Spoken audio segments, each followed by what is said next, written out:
The 7th century witnessed the second biggest and most rapid series of conquests in the history of mankind.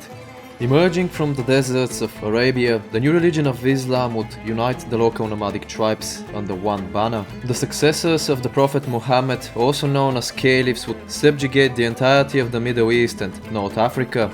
Making its way to Europe through the conquest of the Iberian Peninsula, Islam would only be stopped on the doorsteps of the old continent. This could have easily not been the case. So what if Islam conquered Europe as well? Just how much would history be changed? To investigate this, we'll have to go back to the early days of the Muslim Empire.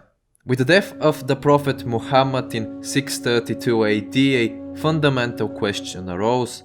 Just who would inherit the position of leader of the massive Islamic State? Muhammad's cousin and son-in-law, a man named Ali, seemed like the logical successor. He was one of the first converts to Islam and had proven to be fiercely loyal to his prophet. Believing that rule should be inherited based on merit and not lineage was one of the core beliefs in early Islam. Eventually, Abu Bakr, one of Muhammad's closest friends, would be elected to the position of caliph. Ali seemed to have accepted this decision, expecting to inherit the title of caliph later on in his life. Abu Bakr would reign briefly and be succeeded not by Ali but by another close friend of Muhammad's, Umar, who would forestart the Muslim expansion outside of Arabia. Following Umar's death, Ali would be finally put into formal consideration for the inheritance of the throne. Much to Ali's displeasure, once again another man would be chosen as caliph. It has been speculated that the ruling Meccan elite feared a possible dispersion of their power in favor of the larger Islamic community, an approach which Ali seems to have been in support of.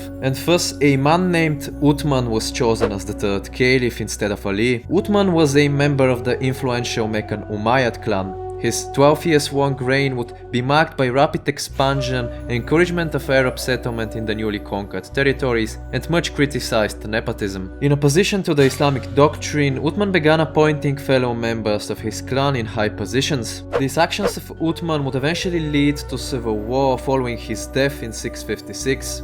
One of the Umayyad governors appointed by Uthman, Muawiyah of Syria, would clash with Ali over the position of caliph. The problem of succession would be solved with the unpredictable assassination of Ali, and thus the Umayyad Caliphate would be established under Muawiyah. The rule of Muawiyah and his successors would be seen as illegitimate in the eyes of many Muslims. This, combined with some policies of the Umayyads such as favoritism towards Arab Muslims and forcing recent converts to Islam to still pay the jizya tax, would trigger many problems and future civil wars, eventually leading to the end of the Umayyad and the establishment of the Abbasid Caliphate. Without doubt, all this destabilized the Caliphate enough to halt its expansion into Europe. So what if this never happened? What if the Umayyad dynasty never rose to prominence? This can happen by making Ali inherit the position of third caliph instead of Uthman. Uthman was really old during his reign, and so in this alternative timeline we will assume that he dies before the second caliph Umar, so Ali can inherit the position instead.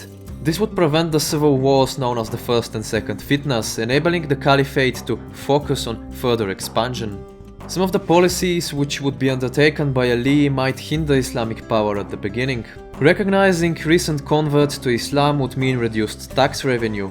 The Umayyads implemented some reforms which centralized the Caliphate in the short term, and it's not certain for sure whether Ali and his successors would take the same route. Nevertheless, the damage from the fitnas was severe, and without them the Caliphate would be a lot more stable.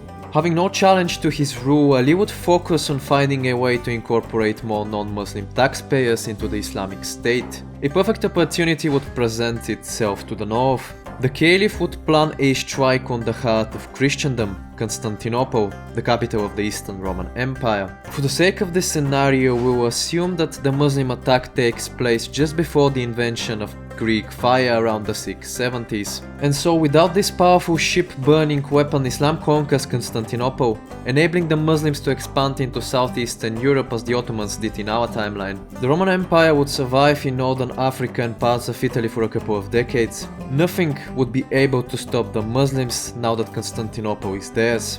The Balkans, Italy, Spain, the Maghreb, all of those would fall by the year 700. In the following 50 years, the Caliphate would come to rule everything south of the river Danube and west of the Rhine. Having control over the entirety of the Mediterranean, the Middle East, Iran and Central Asia, the Islamic Empire would experience an incomparable era of advancement and flourishment of ideas, technology and science. An era that would near its end in the 10th century. Much like the Abbasids in our timeline, the Caliphate would inevitably begin declining and fragmenting.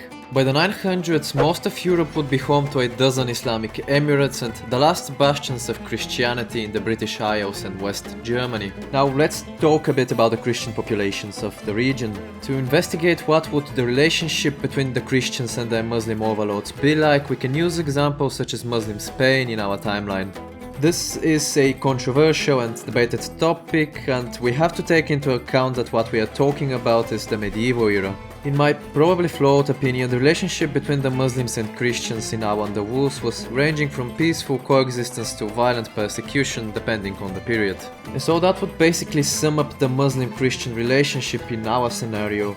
Many Europeans would convert to escape taxation and oppression. The converts with strong cultural identities would retain their native culture, but a significant proportion would likely embrace the Arabic language.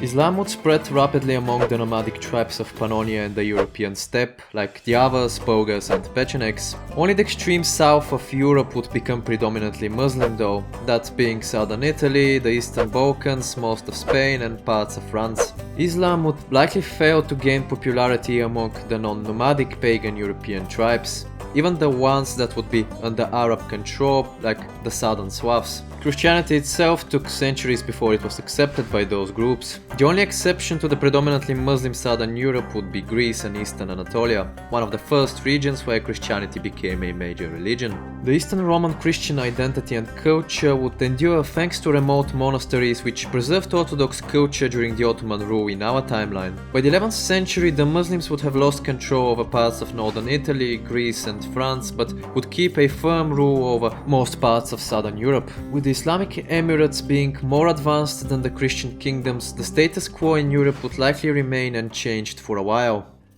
Thank you to all who stayed till the end, and special thanks to my patrons who support the channel financially. My channel has been demonetized for about 3 months because of an issue I couldn't fix and I'm trying to resolve, and so if you could support the channel financially, I'll be really grateful, since the making of these videos takes a while and there are also some expenses coming with it, such as the programs I use and also the stock images. That's all from me. See you in the next one.